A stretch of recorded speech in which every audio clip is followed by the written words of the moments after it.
Hello, I just thought I would go through a digital debonding session with 3Shape. This is a particularly ugly cast, so let's just jump right into it. Because most of the videos that I see on this, it's like ideal ones. As you can see, this is not an ideal one. You got tissue all over the place. You got inflamed tissue, brackets. I don't know what is going on here. And this is actually from the scan. So I've already based it. First thing that I am going to do is cut with the spline cut. So of course, I'll just come around here. Then when I start getting into here, I try to cut off some of the bands. I'm actually a lot more careful when I am digitally debonding. When I'm cutting, let's get through that.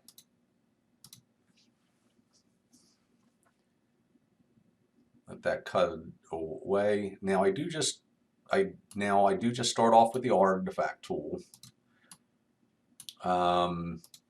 As you can see, I got something. And I actually have to make an invisible retainer on this, so I have to be careful. Like with these, of course, I don't start here, but I'm doing it for this one. I mean, these are simple.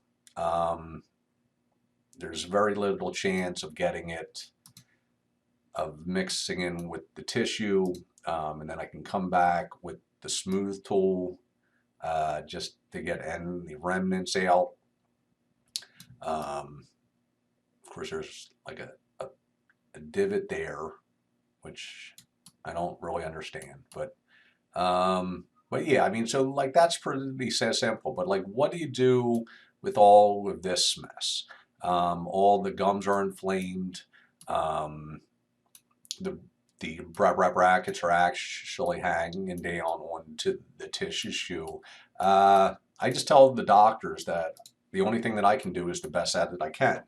It's the same thing I've been doing now for 30 years. It's just with a different tool. Instead of taking a knife to all this and scraping and scraping and scraping and trying to redefine the tissue, I'm just using the computer. Now I just start off one by one because I don't want to get too many in. Like this is all going to become all one thing. And of course, if I'm doing this wrong, if there's a simpler way of doing this, please let me know. I think that this is something that we all struggle with. I know that some labs, when it's this bad, they'll just print them and they'll just take them off. But I got a pretty good track record. Like when a new doctor starts with me, asked about the digital debonding, I tell them all the same thing. That hallways are going to fit perfectly. Invisible retainers, they're not going to fit perfectly, but I probably see about like 1 in 20 where the doctor says it did not fit. This one here, I'd really be surprised if it fits, just because there's so much going on here. Okay, so I got them done. And then now I come back in here with the remove tool.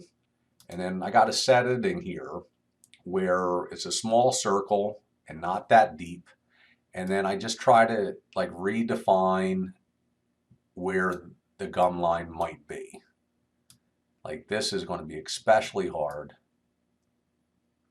This is not the easiest thing to do. I think that because I already actually did this one.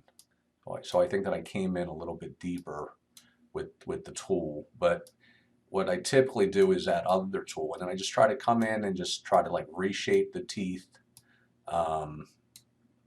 as best as I can. Like how an invisible retainer is going to fit on this. And I show it to the doctors. Because again, I'm not a magic worker. I can only do the best that I can. Like that one, that's ugly. Let's see what I can do there. So the artifact removal tool and the smooth tool, it's only going to take you so far. But so I got what I think is somewhat decent, and then I come in here to the smaller smooth tool that I use for just for smoothing out this stuff here. Now it helps if you look at it from this side, because if you're an orthodontic technician and have been doing this for any amount of time, you know what a tooth is supposed to look like. It's not supposed to look like that. So maybe I'll even take down the tissue a little bit. Like this is one of the worst ones that I've seen yet. So maybe not a great example to do, but. And then I'm going to just take in this. And then I can see there that there's a pretty good div at that taking out. So I'm going to come in here to the add tool. I don't want to add much. I'm just hitting clicks. And then I'm going to come back in to the smooth tool. Try to smooth this out. Of course, I'll go over him again. Like I can see there's a divot there. So I'm going to come into the add tool again. Now I typically, so you got all them bumps there. And I'll just smooth them out into the surrounding teeth.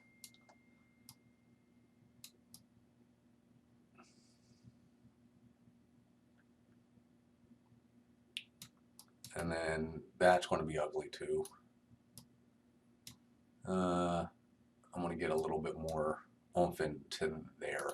So as you can see, I play with these tools. I mean, I got some settings with the hot buttons, but when I encounter a case like this, I mean, like most of the cases, I can just go through the settings that I have on my hot buttons.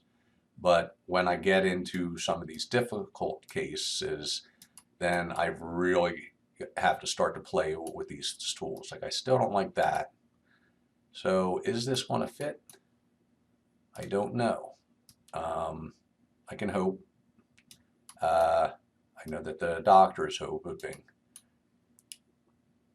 But I just thought that I would show this case just to show like how bad it can be.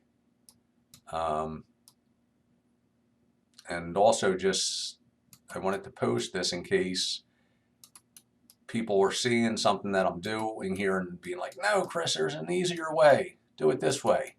Let me know. But that is about as best as I'm going to be able to get at it. Of course, with the invisible retainers, you would rather take too much off than leave a little bit extra on. And that's it.